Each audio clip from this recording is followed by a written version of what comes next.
Run it, baby. Ricky Cheese, baby! Welcome to another episode of The Morning Grind. Today, Jordan and I will talk with head coach of Campbell University Camels, Scotti Sentes. We will discuss how the NIL hurts the RTCs, Campbell's program, why he chose to attend Central Michigan University. Scotti touches a little bit on freestyle and Greco and why he pushes his guys to compete, the importance of the old challenge brick, and Scotti will mention who his number one high school coach is that he trusts when it comes to Florida recruiting. So sit back, relax, and enjoy another great episode of The Morning Grind.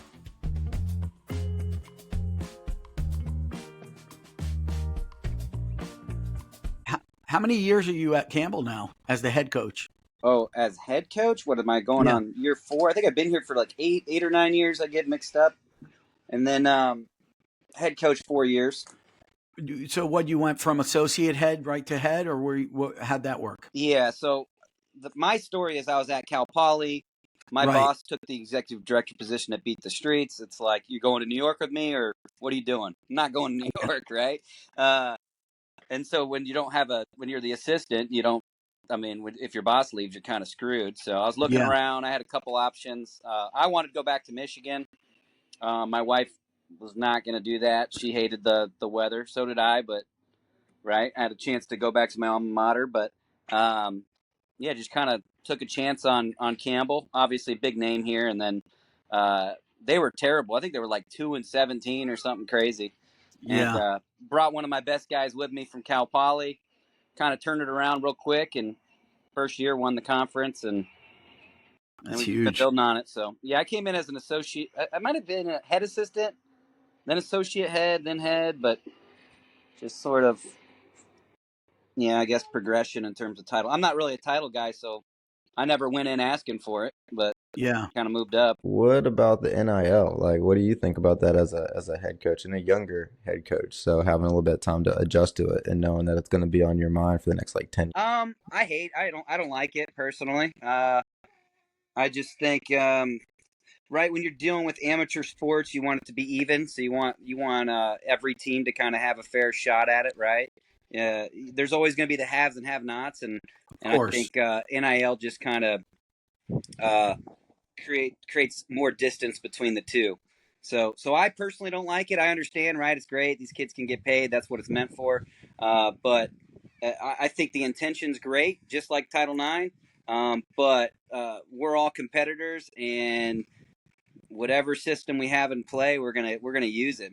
I'm no more innocent than the next guy, but I think it just kind of creates more distance, and I also think in the long run, it's going to really hurt RTCs. I think we had a good thing going where RTC athletes were getting paid. If you are running, an RTC now, and you had X amount of dollars going towards that, well, I think a lot of coaches were paying these RTC athletes for recruiting. Like, hey, look, we have this guy here training. You could train with them. It's almost like extra coaches, right? They have in the room somebody they can learn from, extra mentors, people, really great wrestlers around. Well, that money ain't going to continue going towards those guys. It's going to go right to the athlete. And so I think it hurts the senior level RTC a little bit. I think it kind of creates more distance between the small school and the big school. I know for us, we really try to work NIL to retain guys, but I'll never be able to go out and recruit with NIL. I'll never be able to compete with, Michigan or some of these other, Iowa State, some of these schools that have huge financial support to get off the transfer portal, right? So, it's not necessarily level playing field, right? We really got to focus on the development of our athletes and retaining them once we do develop them, just a little bit of a different template, I guess. So I guess you probably don't like that it's in high school. It's going down to high school now too, huh?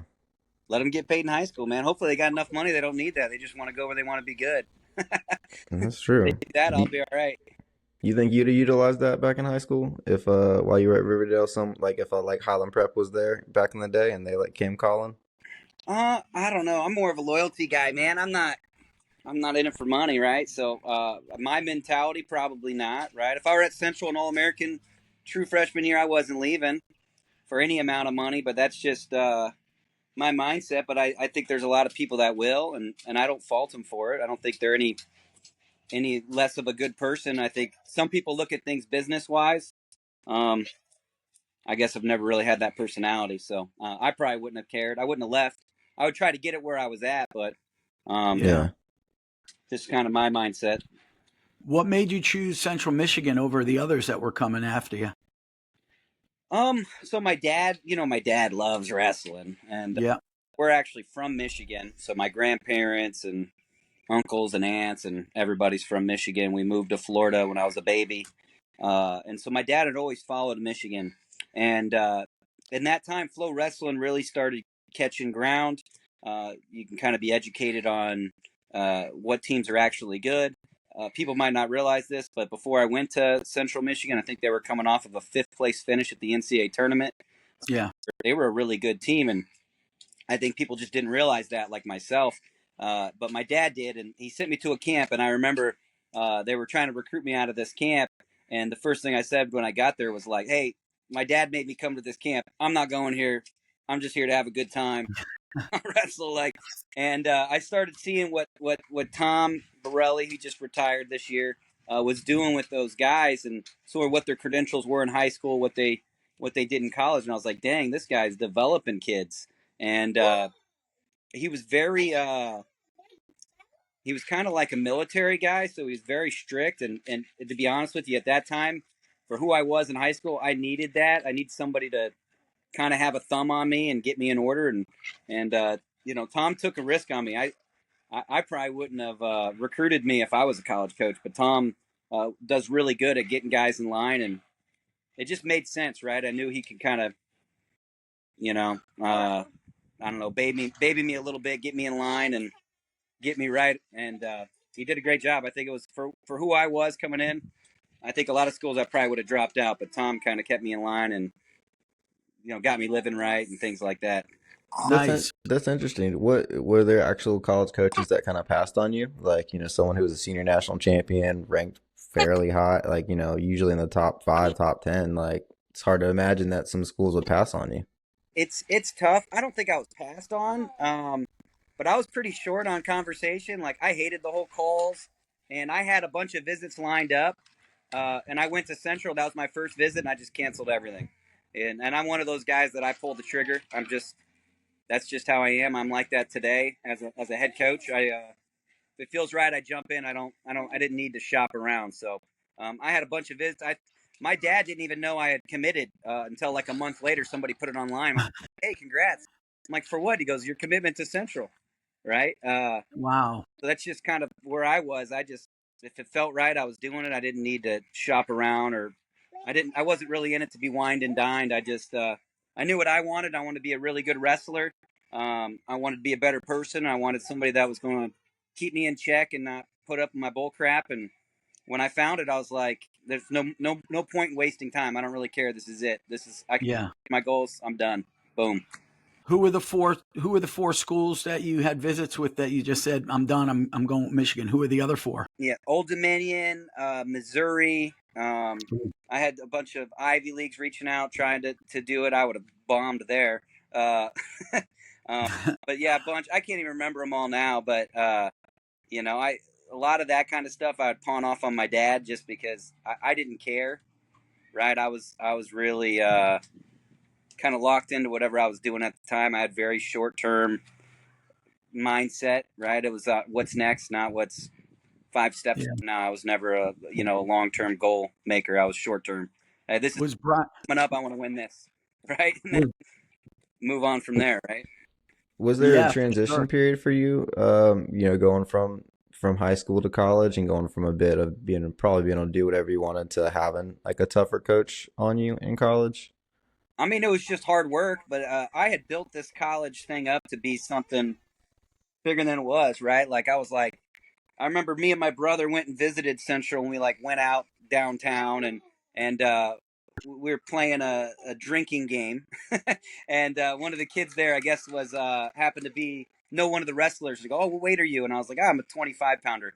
They're like, "Oh, you're gonna have whatever the guy's name, Jordan, so and so, and he's gonna kick your butt or something. And I was in my head, I didn't really argue with the guy. I just knew it was gonna be hard. I was expecting to get my butt kicked, and so I just would, whatever environment they put me in, I was kind of expecting it, right?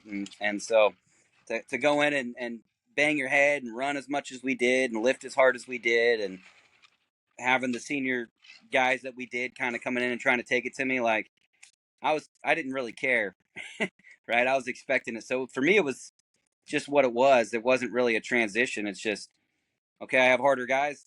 This is what college is like. I guess I'm in. Let's go. Right. Yeah. Was Brian Smith upset that you canceled his visit? I don't know. The only one who yelled at me was Steve Martin, right? I remember he called and yelled at me for committing. He yelled at you? Yeah, he yelled at me for committing. He called me and he's like, what are you doing?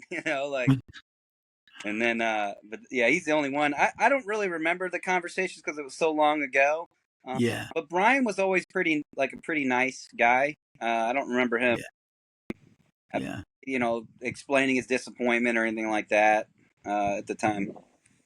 Hey man, it might have worked out at Missouri. He's got the whole Tiger style lifestyle thing, keeping you on the straight and narrow. But you know what? Doesn't really matter. It worked out at Central Michigan, 2-time All-American, head coach at Campbell now. So I guess things worked out pretty damn good for you. Yeah, I'm happy. It was a fun experience. Met my wife. I mean, yeah, no complaints. Absolutely.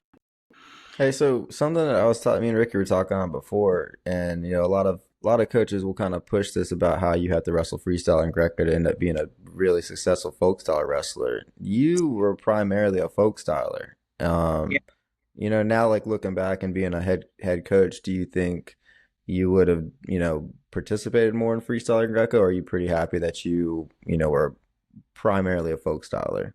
And like, what as a highly successful wrestler, what is your thoughts on it?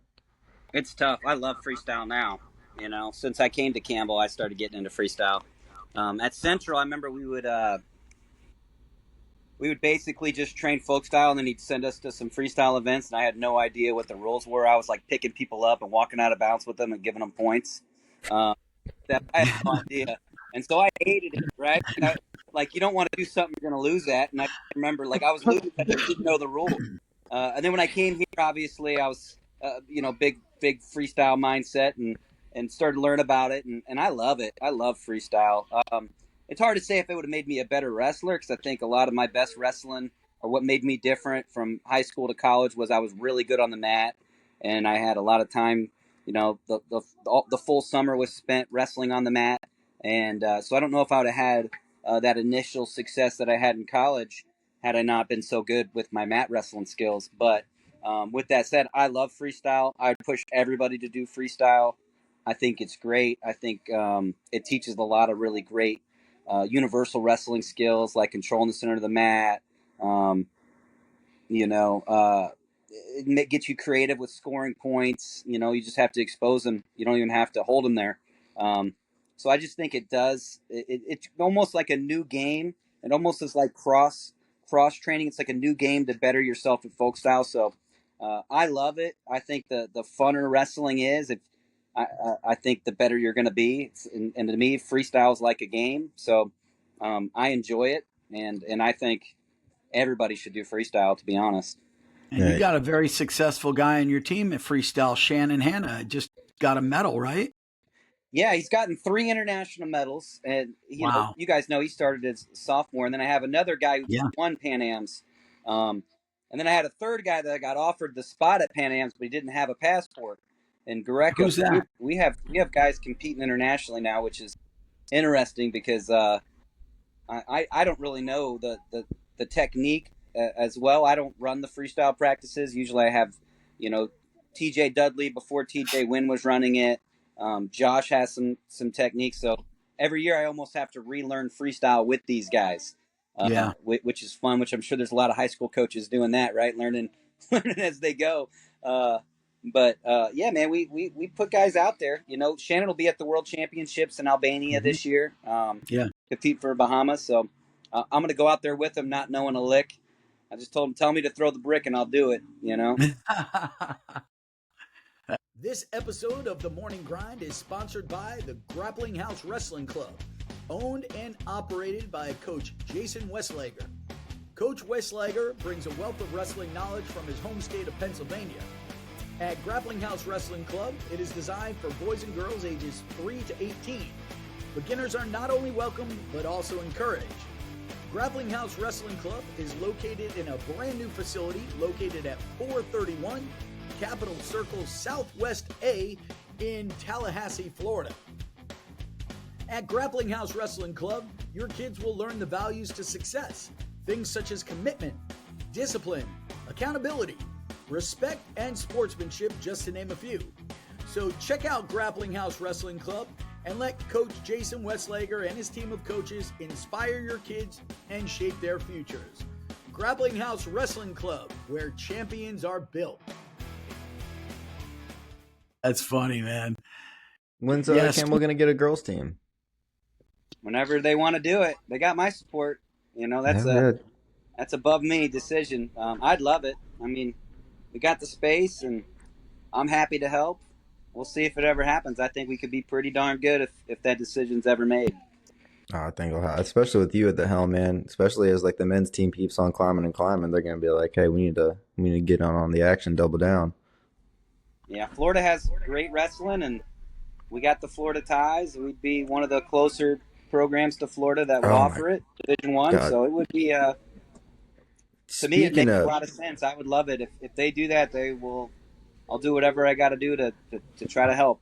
Oh, dude, actually is a great segue, dude. One thing that we hammer a lot on, our show is getting a D1 program in Florida. If that ever happened, would we be able to talk you away from Campbell? I think there's a lot of people that would be interested in Florida Division I program. I think it's really hard to Title IX to try to make that happen. But if it ever did, I think that there would be a line of phenomenal coaches with and without Florida ties that would happily take that job. Oh man, I think there's so many things that like wrestling, I feel like is on the cusp, at least in this country, of like, reaching another level. I think we're on that cusp. Internationally, I'm not sure where we're at, but I think nationally we're in such a good, so one thing, and I've been hammering this for so long. Somebody finally started a pro folk style wrestling league up in Pennsylvania, New York, New Jersey area. Championship Wrestling Association started. Two of them, Jordan. They got Claude, Mike Evans, who is a former coach here. He was actually here training for the championship league. He won his match up there, and I think he got a little over $3,000 or something for winning. For real. Claw had one, and if you won, you got like $3,500. But what they did is that you didn't get paid to win. You got NIL opportunity if you won, right? So, like, let's say you win it, okay? Well, then you would get an NIL opportunity to sign autographs. So if you won it, you could get $3,000 plus in NIL. If you took second, you would have the opportunity for NIL funds where you could make $1,500, right? Because in our sport, you can't, as a collegiate wrestler, you can't be paid to win, right? It's called pay for play. That's illegal. You cannot do it. And so what Claw did is they wanted it to be open not just for people who graduated, who no longer have any eligibility left. They wanted to make it open for people that have eligibility and still be able to compete. Because who doesn't want to see, an All-American from 3 years ago against an All-American from this year, which we had. My heavyweight wrestled Missouri's heavyweight who graduated in the finals. And so those are some cool matchups. And he found a way to basically be able to offer NIL opportunities for the college guys too, which some of it's being worked through compliance now because we got guys getting checks. And before they can catch those checks, there's hoops and ladders that we'll have to go through. But just to confirm, right, that it was, in fact, an NIL opportunity and not because they won, right?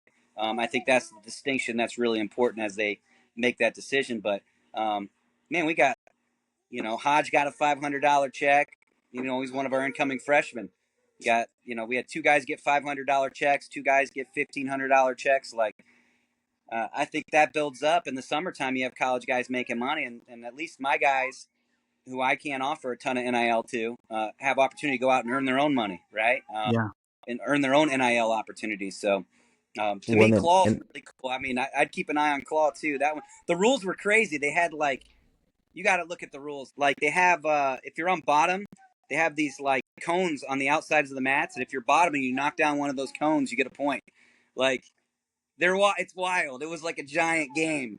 But That's that one's cool. kind of cool to look at too. It's a little different. There's a lot of point scoring in that one. There's just, if you score in the first 15 seconds of any period, you get an extra point. So you have these guys, like there's a lot of incentive for scoring Yeah. fast, and then also a lot of incentives for action to continue. So like stalemates, those types of things, stalling, they're called really, really quick because they just think, right, fans get bored if it's a 1-0 match. Like it's like casual fans. Like I can watch a 1-0 match and be like, dang, there was some great wrestling, some phenomenal positions, but like like people want to see a lot of score. People want to see touchdowns. People want to see field goal. They want to see like they just want to see points going on the board. And Claw was really neat because there's just so many ways to score, and a lot of scoring is going to happen no matter what. And I think it's just better for the fans, you know. Well, and it's great too because like this is just the first, year of it or the first couple, events of this. As this continues to grow, and like you said, these college kids that are participating in it get paid. Once they're out of college, they're gonna be like, well, I can continue to do this. Like so. And we're trying to reach out to CWA to kind of, maybe interview the dude, interviewed a couple of the athletes, and then maybe, try to get a showcase down here. Dude, could you imagine if we talked Pat Lugo coming in and getting on one of these showcases, and it's down here close to Miami? We'd pack the house. Like the Miami wrestling community would pack the house. That'd be a great way for him to make some money. Or, there's tons of dudes from Florida or tons of guys that we could get in. Like I'm excited to watch this continue to evolve. And just like you were saying, all Americans, going against each other. Imagine in 5 years, whenever, Carter Starachi and, some other 2-time, 3-time national champion are going at each other on Twitter. Then CWA can step in or Claw can step in and be like, hey, let's settle this matchup.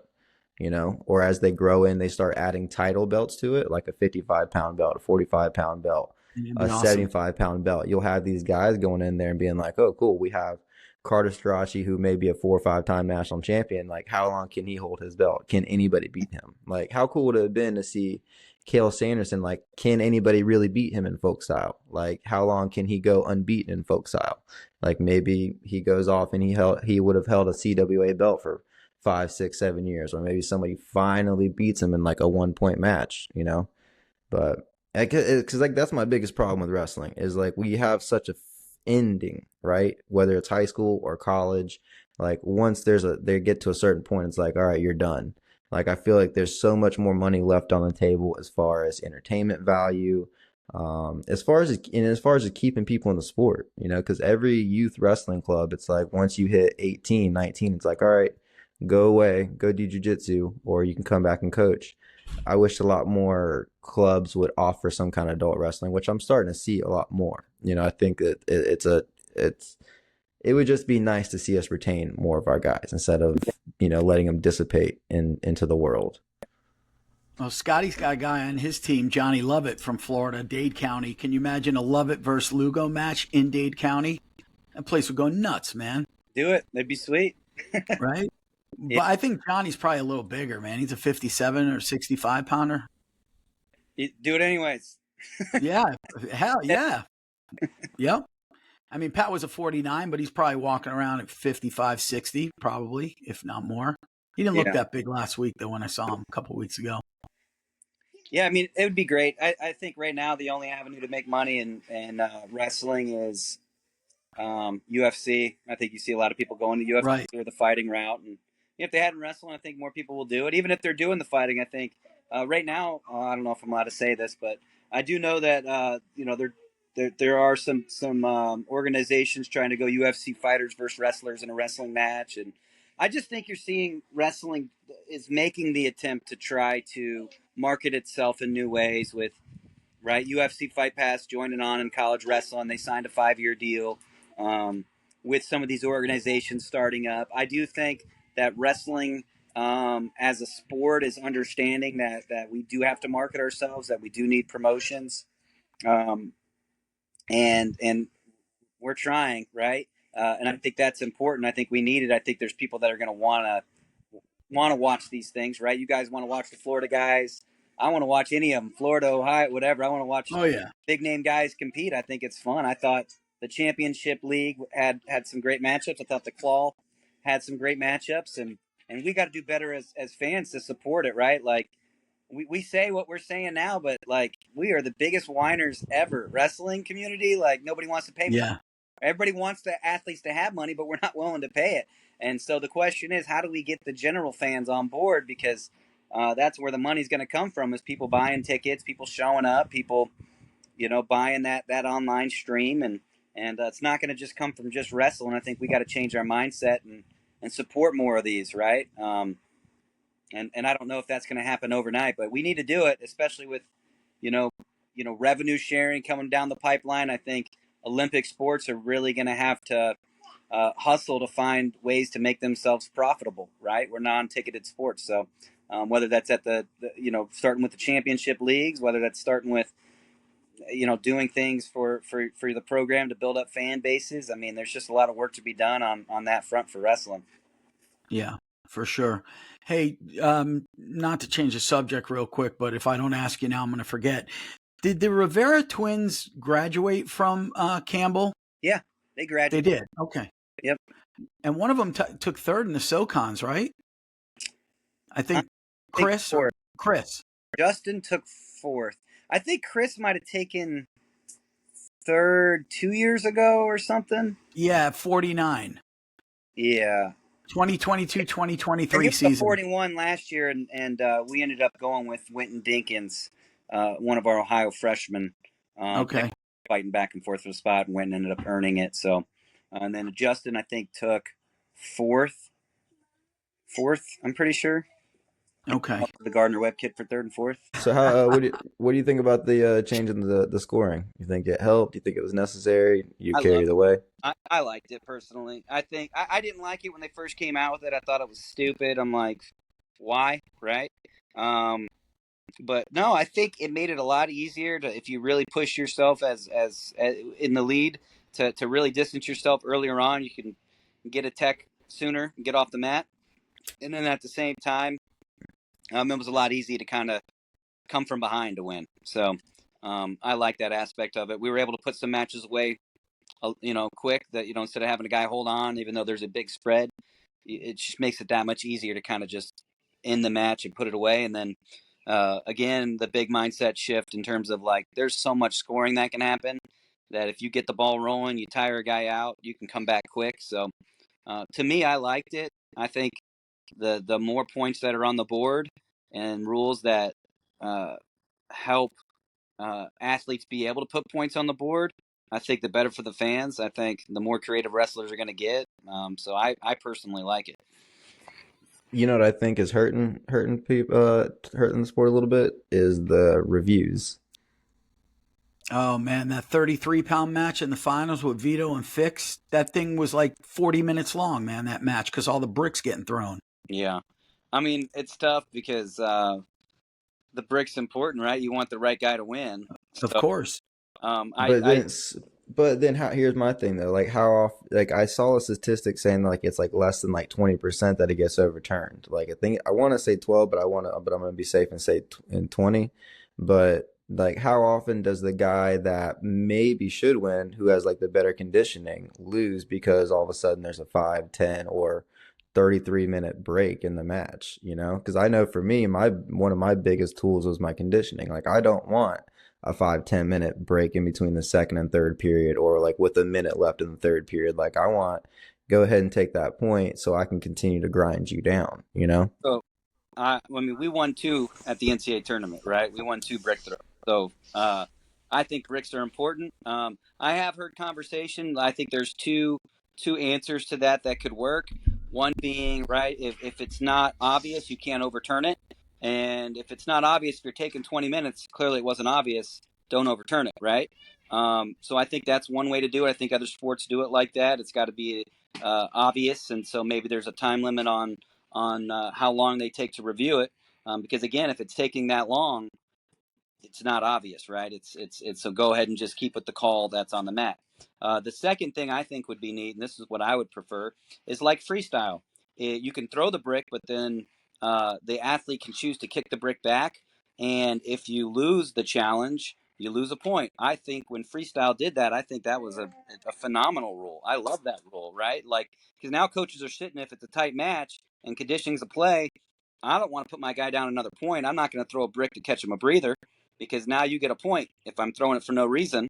And so I think those would be two ways that could work that I've heard other coaches talking about. I think the just like freestyle does, if it were up to me and I had a magical wand and I was able to just create the rules I wanted, I would probably throw that one out there. I think that one works really well for freestyle. What is the rule right now, Scotty, with the brick? If you throw it and you lose, what is that? I mean, depending on the competition, you have a X amount of bricks. So for dual meet, you'll have 2 bricks. If you throw it and you lose it, it's gone. Right? If you win it, you get it back. Okay. And so for us, we threw like 4 bricks that NCAA tournament, right? We won like 2 or 3 of them. So Yeah. I think bricks are important because referees are human. They're going to make mistakes. Yep. And, you give them an opportunity to get it right. We need to do that. But I understand from a strategic side of thing. Some what? Go ask Mom. Mom will get it for you. Sorry. Yeah, I think You're good, man. I think it's important, but I also understand why fans would get frustrated at waiting around or whatever, right? But again, at the end of the day, I'd much rather fans deal with the frustration of waiting around than a kid get hosed that should have won. For sure. And also, the better guy to win, or not even the better guy, but the guy that won. I want the guy that won to win. Yeah, absolutely. Absolutely. You mentioned earlier about, Florida wrestling and how it's really taken off and it's tough right now. How aggressive are you with recruiting out of Florida? And are there any guys that you're looking at right now? There is. I can't really say, Okay. There's 2 guys that, as juniors, they'll be at Campbell, that are rising seniors. I have a few guys coming in this year, from Florida. I love Florida. I think it's important. I think the biggest thing about Florida is there's coaches that I trust. If I can call a coach and get the real scoop on a kid, is he the right kind of kid? Is he going to win? And I get the truth from the Florida coaches. So I love it. I think there's a lot of hidden talent in Florida. And so, that's always going to be a state that I'm going to be heavily looking at. And again, I think a lot of it comes down to trust. I think I trust when a coach tells me good, bad, I believe him. Being from Florida, I don't, other states sometimes will try to sell you damaged goods, and they won't say it's damaged. And for us, it's all about getting the right kinds of kids. So a little bit easier for us to do our homework in a state where I have so many connections. And Ohio, we recruit a lot out of Ohio too, just because, Josh Hiles from Ohio, and he can do the same thing up there, right? Yeah. Has there ever been a kid that you were really, really high on in Florida, like really high on, that you heard something from a coach where you passed on that kid? Yeah, happens a lot. Wow. And you don't tell the kid that, but right, of course not. Quit messaging. And a lot of times it's right. We've seen things come out later on, or we've asked coaches, right? Like I love Florida kids, so I'll follow them even if they leave and they choose to go to another school. I'll still follow them. Like I love DiAgostino. I wish he had visited us. If it were up to me, we would have gotten him. He went on and did great things, and I'm rooting those guys on, right? And same thing, guys. That if we heard something bad and we chose to pass, I'm still following them. I want them to do well. It just might not make sense for us to get them at that time, right? Depending on what we have going on and what the current feel of the room is. I mean, we try to really be smart with who we're bringing in and keep it around. Can you name a coach or two that you listen to that you really trust from Florida? I mean, I trust a lot of them. I'll tell you my number one guy, man, and it'll probably drive people. I love Joe Blasucci, man. I love Joe too. Yeah, I mean, he's going to tell you the way it is, though. Yeah, Joe's the man. Tell you, and he knows his stuff. He knows every kid. He loves the sport. He does a Yep. lot for the kids in Florida. Oh my And God, yeah. I mean, he's probably usually my first call. And if he doesn't know, it's a simple call. He ain't gonna make something up. He ain't gonna dig around for you necessarily. He'll just tell you the truth and Yep. respect him and what he has to say about kids. That guy has a friggin' crystal ball, I swear to God. I talk to him before every state tournament. I'm like, all right, how's it going to play out? And he'll tell me, I'm going to score this amount of points. This team's going to score that. This kid's going to win. And I'm telling you, like 90% of the time, that son of a bitch gets it right.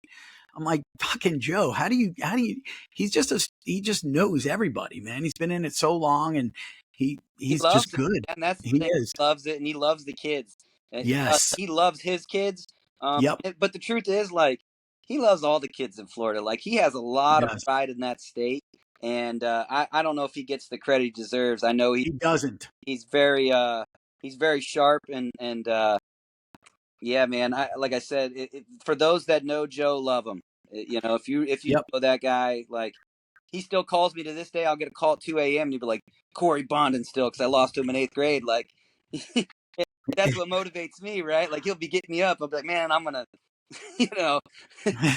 So he has his own way of kind of if you're his athlete to motivate you and yeah, man, I have a lot of respect for that guy. I hope he makes it into I think he deserves to be in the Florida Coaches Hall of Fame. Hopefully, I was just going to somebody shoves him mention in. that. I was just going to say that guy, out of everybody that I know right now that's not in the Hall of Fame, deserves it the most. And I'm probably going to fill out the nomination for him. Hopefully other people will as well, but he definitely deserves it. I think he'll get in the Hall of Fame before all is said and done. But speaking about Blasucci, how about them Lightning teams, baby? I know you were on a bunch of them. Yeah, we had some good teams, man. I remember. I mean, I got to know a lot of the best Florida guys. I remember. I think we were on. Yeah. I had Kendrick Hodge. I had, Jordan Williams, Tico Baez. And I remember like the middle school team at the time had like Earl Hall. Like, man, we had some teams. Man, I see those singlets today. Kendrick Hodge showed up and he was wearing. Yeah. I'm like, I still got that yellow singlet with the red lettering on it. And Yep. Yeah, dude, I got them still too. yeah, They had the white one, you were on the it yellow. too. Jordan was on there with me, cradling guys Yeah. up. Yeah, man, You those were fun trips, man. We'd go in there and man, we were confident. We'd go in there and it was cool to get to know some of the best wrestlers like Jordan. I don't know if I would have gotten to know you the way I did unless we were on that same team, right? So you get to know some of these best guys from around the country, and sometimes that led to training opportunities. I remember going down to Miami a lot because I met those guys on the team and training in Miami, a couple hours away just to change it up in the summer. So yeah, those things were awesome, man. I love those teams. It was such a Blasucci put cool some teams together, man. Well, and it was such a cool experience because, like, Joe, his confidence and his like swagger kind of like rubs off on us, and then you have a bunch of like cocky Florida guys coming up and like talking shit to Pennsylvania, talking shit to Iowa, talking shit to New Jersey, and then backing it up too. Well, I was just gonna say, backing up the shit talking for sure. Like, I know, like, from for me, from North Florida, like, I was like, oh, these South Florida guys are like, like, it was odd for me to be like the worst kid on the team. So like, one, it was very humbling, especially my junior year. But then it was cool to like see us go up there and like bang with the best of them and be like, oh, cool. Like, you were first. Don't say that. You were dangerous, man. You were good on top, man. No, I know, but like, here's the like. I think I got on the South Florida Lightning team off of wrestling you, because I remember I wrestled you in a like an off-season state tournament, and I was feeling really good because it was like 3-2 going into the third. I'm like, oh, I'm hanging with this 3-timer, and then you just started like, I'm just gonna take him down, and then it ended up getting really bad. But then like Blasucci called like 2-3 weeks later saying like, hey, we have a spot. Do you want to be on the team? And I was like, hell yeah, I want to be on the team. But no, like, everybody else was the state champion. I had just got third that year. So I was like not used to like, having that amount of quality on the team. And then, like I said, we go up there and we're banging with like this other quality. Like it elevated my game, I think. Yeah. I think every match I expected to win, Yeah. And I don't think we knew who everybody was. We knew what teams we were facing. Like, Diesel, Pennsylvania Diesel had a good team. Wayne Danger. I mean, some of the same clubs that are around now. But like at that time, at least myself, I didn't know who anybody was. And so, Jordan going out there, he might be wrestling a 4-time PA state champ. We didn't know. We're like, Jordan's going to kill this guy. You know what I mean? I mean, dude, we had some close. I wrestled that Albright kid that you had just wrestled in senior nationals and went out there with like a 2-point match. And he's coming off the match like, damn it. Like those PA kids didn't like having to wrestle us. Yeah, it was fun. It was a good time. Do either one of you guys remember wrestling any guys when you were with the Lightning that wound up being like fucking awesome in college?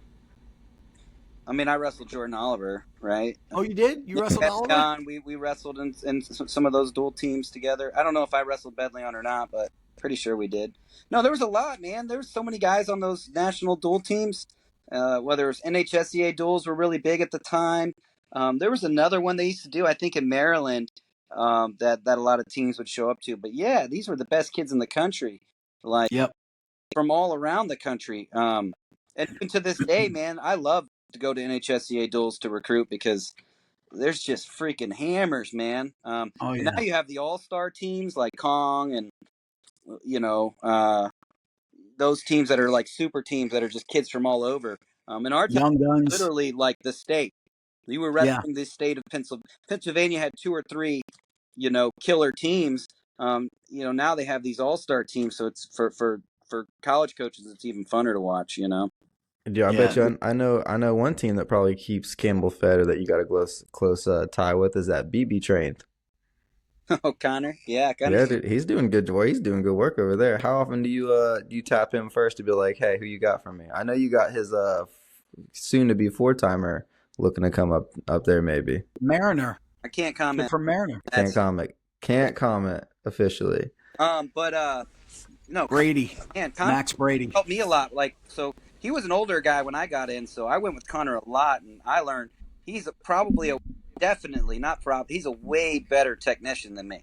He is so technical, and so good. I think he might have been a 3 or 4-time Illinois state champ, and so I would say he probably 4-time. Yeah, he was a killer, man, and so good, and a lot more creative than I was. And so, I went with him as much as I could my freshman year because he was the best guy around my weight. And I learned a ton. I think I might have had more of a mental edge. Like I was a little more cocky. Losses didn't bother me. He took it.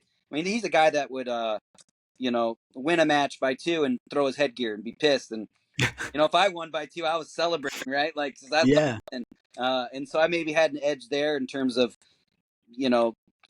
having the right mindset. But in terms of technique, in terms of talent, Connor Beebe blows me away, man. He's such a great coach in terms of building guys' skills up. Yeah, and he was a 4-time state champ. He was a 4-time NCAA All-American, and he was on. I had a podcast with him a few weeks ago, maybe a month ago, and we brought that up about he was a 4-time qualifier, and it kind of struck a nerve with him. And I was trying, that doesn't define who you are. I mean, the fact that you didn't All-American. Who was it? Montel Marion. He was beating the crap. He went up. He tried from Iowa. 125. He missed weight at 125. He couldn't make 125, or maybe fell short in the wrestle off to a tough Matt Steintrager. I was at 33. He bumped all the way up to 41. And I'm talking about he tried to make 25 in October or November, and by March he was a 41-pounder, beating Montel Marion. Yeah, who ended up being an NCAA finalist that year. Yep. And lost last second, right, to Montel. So he was one of those guys, without a doubt, was just good enough to win it or at least All-American, and just doesn't always happen, Right. But he's that good. He's that good. To bump up that many weight classes and I mean, he was just always a hair away, and that's just how it works sometimes, right? We all know that. Well, I forgot who. We're kind of circling it back to what we were talking about, to start a lot of this conversation is, the weight management and how a lot of kids don't cut weight. Could you imagine if he had just from the start of it, instead of trying to cut down to 25, be like, I'm going to be the 41-pounder, train his body with that, live to eat like he was going to be a 41-pounder? I don't know if it was weight for him. That was he was tough. He was disciplined. If he was going 25, he was disciplined. When he was going 41, I mean, that dude was in the weight room 24. He was disciplined enough to go whatever weight. Some guys aren't.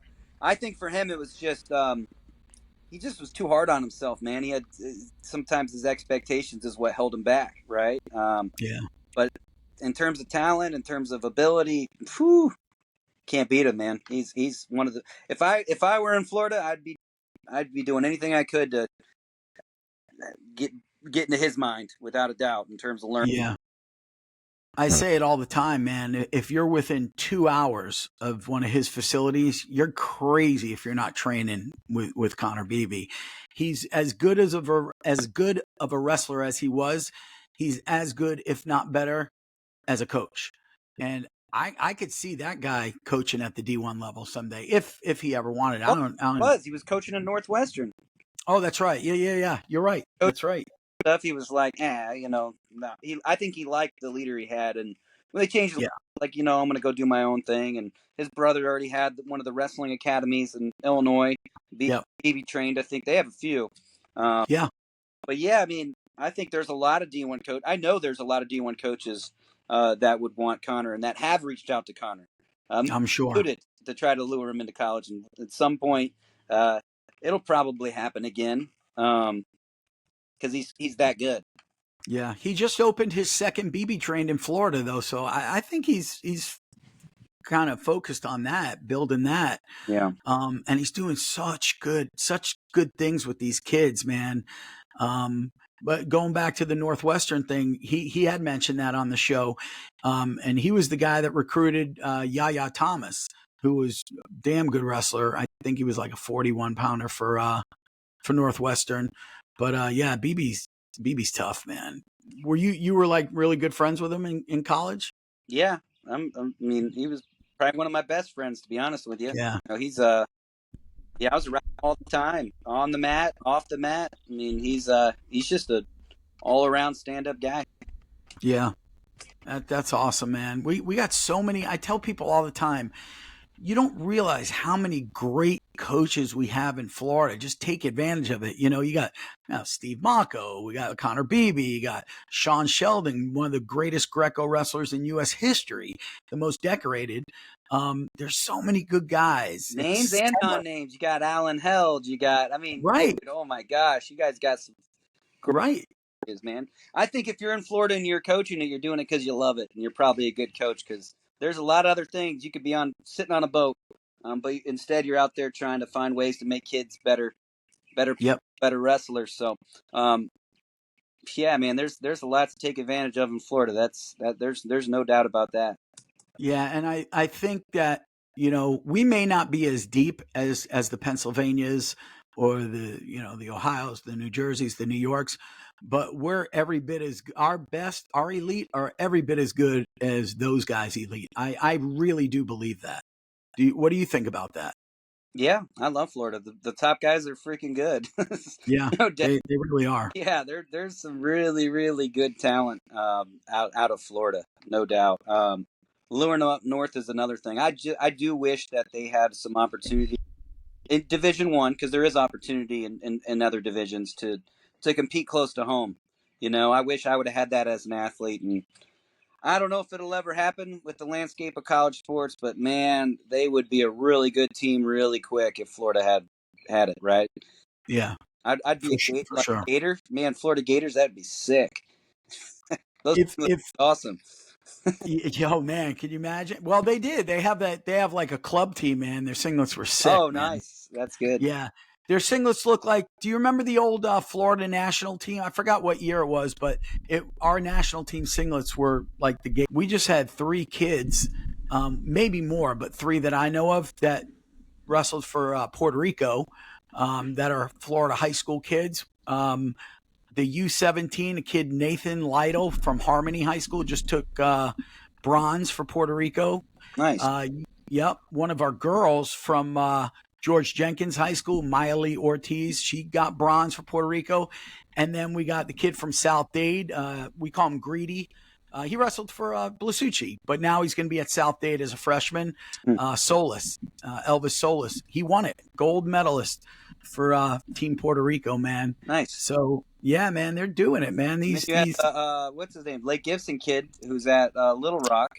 Yeah, Brendan Abden. Abden won Greco, and then Shannon third, and there's probably some other Florida guys in there. But yeah, man, Florida's killing it. That's cool that they have that Puerto Rico connection.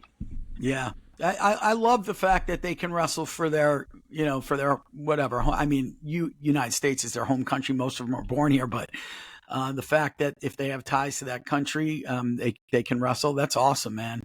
I love it. I was going to just friggin' ask you something I forgot. What were we just talking about before that? You mentioned, Abden. What's up with Little Rock, man? They came out of nowhere. Javier's the man. Yeah, right?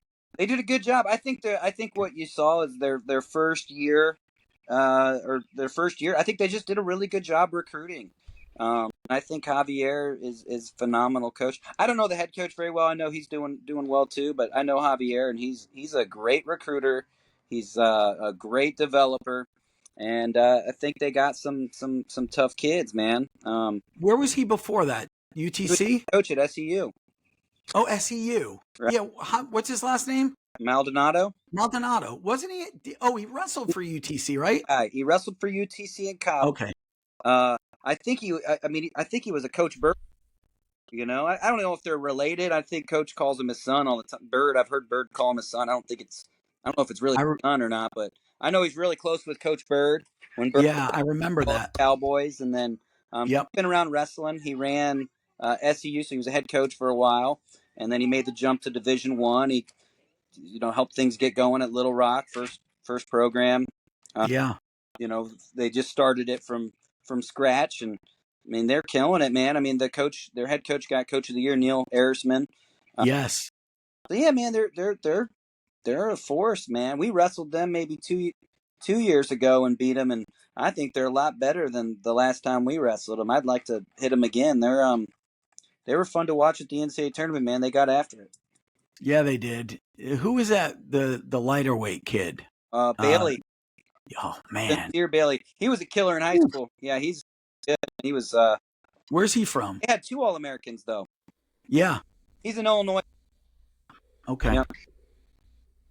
So you said that you think much of their success was due to the recruiting, but it's got to be more than that. Like, all right, once you get them there. Yeah.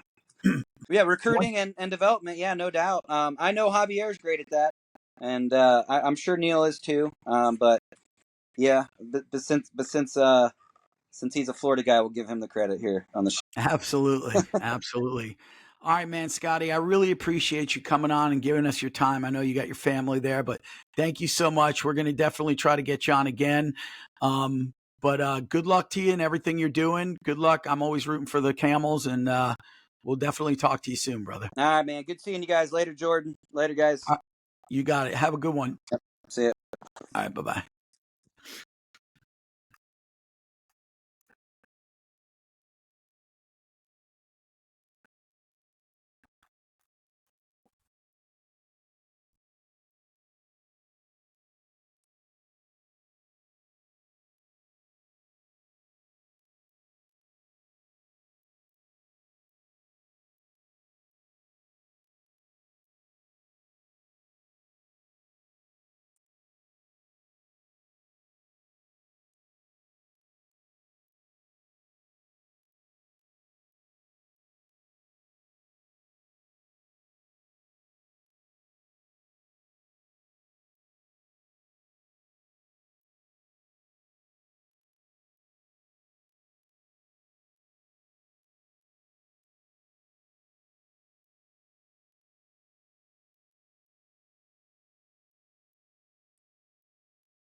This episode of The Morning Grind is sponsored by the Grappling House Wrestling Club, owned and operated by Coach Jason Westlager.